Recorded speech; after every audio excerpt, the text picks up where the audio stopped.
CPM-ന്റെ തണലിൽ ഒരു പരിചാരകനെ പോലെയാണ് കേരളത്തിലെ വനം വകുപ്പ് മന്ത്രി എന്ന് MP ഡീൻ കുര്യാക്കോസ്. LDF സർക്കാർ അധികാരത്തിൽ വന്നതു മുതൽ കേരളത്തിന്റെ വനവിസ്തൃതി വർദ്ധിപ്പിക്കുന്നതിനുള്ള CPM ഗൂഢാലോചന പുറത്തുവരികയാണ്. ഈ വനനിയമ ഭേദഗതി CPM-ന്റെ ആസൂത്രിത ഗൂഢലക്ഷ്യമാണ്. ഇടുക്കി ജില്ലയ്ക്കെതിരായി ഏറ്റവും വലിയ തീരുമാനമാണിത്. ആർജവുമില്ലാത്ത വനം വകുപ്പ് മന്ത്രിയെ ആവശ്യമില്ലെന്നും വനം വകുപ്പ് മന്ത്രി രാജിവെക്കണമെന്നും MP കട്ടപ്പനയിൽ പറഞ്ഞു. CPM-ന്റെ തണലിൽ ഒരു പരിചാരകനെ പോലെയാണ് വനംവകുപ്പ് മന്ത്രി ഇപ്പോൾ ആ മന്ത്രിസ്ഥാനത്ത് കെട്ടിപ്പിടിച്ച് നിൽക്കുന്നത്. അവരുടെ പാർട്ടിയുടെ നിലപാടൊക്കെ വേറെ ഏതോ തരത്തിലൊക്കെയാണ്.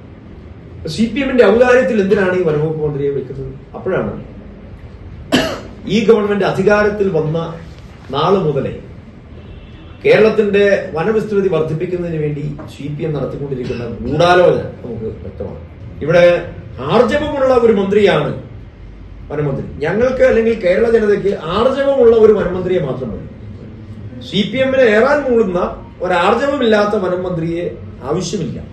ഈ വനനിയമ ഭേദഗതി ആ CPM-ന്റെ ആസൂത്രിത ഗൂഢലക്ഷ്യമാണ്. അത് ഇടുക്കി ജില്ലയ്ക്കെതിരാണെന്ന് ഞാൻ പ്രത്യേകിച്ച് പറയേണ്ടത്. ഇടുക്കി ജില്ലയ്ക്കാണ് ഇത് ഏറ്റവും കൂടുതൽ. CPM-ന്റെ ആജ്ഞാനുവർത്തിയായി നിന്നുകൊണ്ട് ഇവിടെ ഈ അന്യായമായ നിയമം അടിച്ചേൽപ്പിച്ച് ജനങ്ങളെ പീഡിപ്പിക്കുന്ന വനംവകുപ്പ് മന്ത്രി ആ സ്ഥാനത്ത് തുടരേണ്ടതില്ല എന്നുകൂടി ഞാൻ ഈ ഘട്ടത്തിൽ കൂട്ടിച്ചേർത്തു.